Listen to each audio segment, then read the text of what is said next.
নমস্কার, দেখছেন রিপাবলিক বাংলা। আপনাদের সঙ্গে আমি অনির্বাণের অগ্নিবাণ নিয়ে অযোধ্যা থেকে আমি অনির্বাণ। অযোধ্যায় আসার পর থেকে আজ পর্যন্ত আমি একদিনই মাত্র আমার কথা রাখতে পারিনি যেদিন অনির্বাণের অগ্নিবাণে আমি বিতর্ক করেছিলাম। অনির্বাণের অগ্নিবাণে প্রত্যেকদিন বিতর্কই হয়, কিন্তু অযোধ্যায় আসার পর আপনাদের আমি কথা দিয়েছিলাম যে যতক্ষণ না এই এপিসোডটা অর্থাৎ শ্রীরাম মন্দিরের দ্বারোদ্ঘাটন শেষ হচ্ছে ততক্ষণ পর্যন্ত আমি অনির্বাণের অগ্নিবাণে কোনো বিতর্ক রাখবো না। তবে নিশ্চিতভাবে যারা না যত রকমভাবে বিতর্কের উপাদান যোগাচ্ছেন তাদের সব রকমের যোগানো উপাদান নিয়ে অনির্বাণের অগ্নিবাণে আলোচনা হবে। তবে মূলত শ্রীরামচন্দ্রকে নিয়েই আলোচনা হবে। এতদিন পর্যন্ত আলোচনায় চালিয়ে গেছে, কিন্তু আজকে আমার ধৈর্যচ্যুতি ঘটল। এর মাঝখানে একদিন অবশ্যই সংহতি মিছিল নিয়ে বিতর্ক করতে হয়েছে কিছুক্ষণ, কিন্তু আজকে ধৈর্যচ্যুতির কারণটা একদম আলাদা। শ্রীরামচন্দ্রকে যারা আধুনিক ভারতে নির্বাসনে পাঠিয়েছিলেন তারা গতকাল তাদের জবাব পেয়ে গিয়েছে।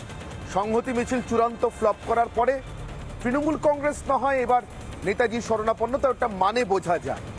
কিন্তু কংগ্রেস বাজারে নেতাজি ছেড়েছেন, হ্যাঁ এই ভাষাটাই বললাম, বাধ্য হয়ে বললাম, বলতে বাধ্য হলাম। তার কারণ নেতাজি সাজিয়ে আজ কংগ্রেসের লোকেরা পশ্চিমবঙ্গের বাজারে বাজারে কিছু লোককে ছেড়েছেন। তারা নাকি মানুষের সঙ্গে কথাবার্তা বলবেন, বুঝবেন মানুষের সমস্যার কথা। আগে কংগ্রেস ঠিক করুক, কংগ্রেস গান্ধী পরিবারের হাতে কংগ্রেসের হালটা রাখবে নাকি নেতাজির হাতে হালটা তুলে দেবে, নেতাজির উত্তরসূরিদের হাতে হাল তুলে দেবে।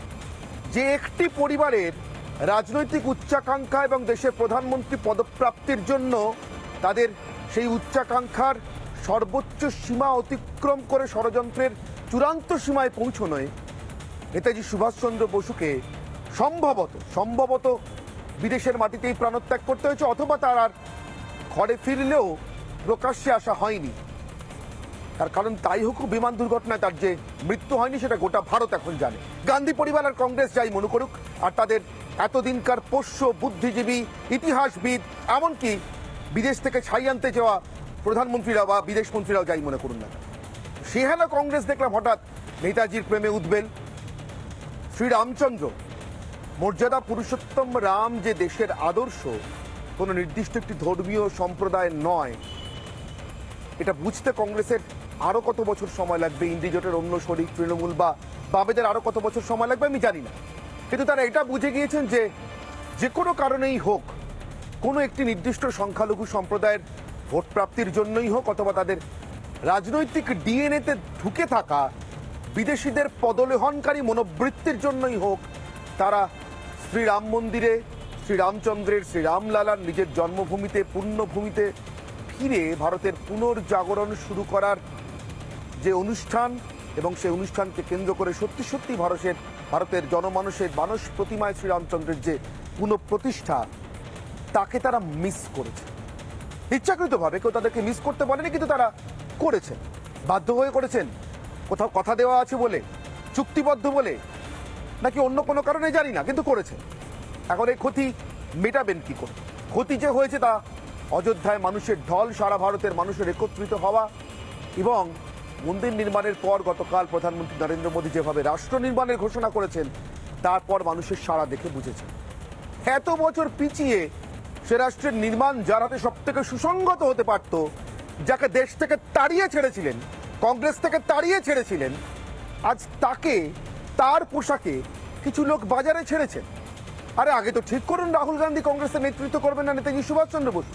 আগে তো ঠিক করুন একটা পরিবারের হাতে কংগ্রেসের মালিকানা তুলে দেবেন, নাকি সুভাষচন্দ্র বসুর মতো নেতাজির বিরুদ্ধে দাঁতে দাঁত চেপে লড়াই করা, সত্যি সত্যি সেনা নিয়ে লড়াই করা, লড়ে রক্ত দিয়ে ভারতের স্বাধীনতা অর্জন করা দেশনায়কদের হাতে এদেশের মানুষের কার্যভার তুলে দেওয়ার যে সুযোগ আপনারা নষ্ট করেছেন, নিজেরা শেষ করেছেন, ধ্বংস করেছেন, তার জন্য ক্ষমা চান।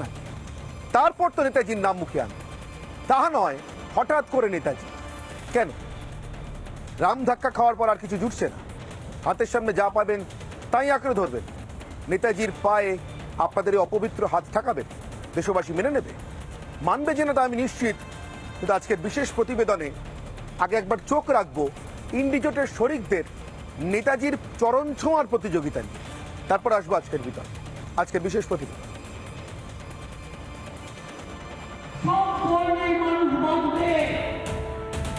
না ভোট এলেই ভোটের কাছে একদল লোক দেশটাকে বিক্রি করে দিয়ে চলে যাবে।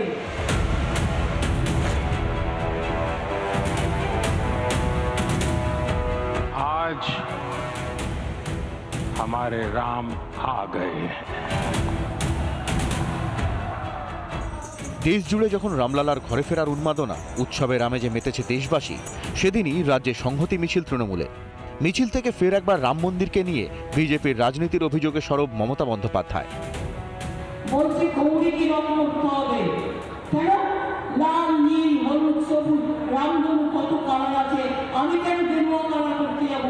আমি কেন একটা পার্টির রাজনৈতিক পতাকার রং, আমি কেন একটা পার্টির রাজনৈতিক লোগো ব্যবহার করতে দেবো?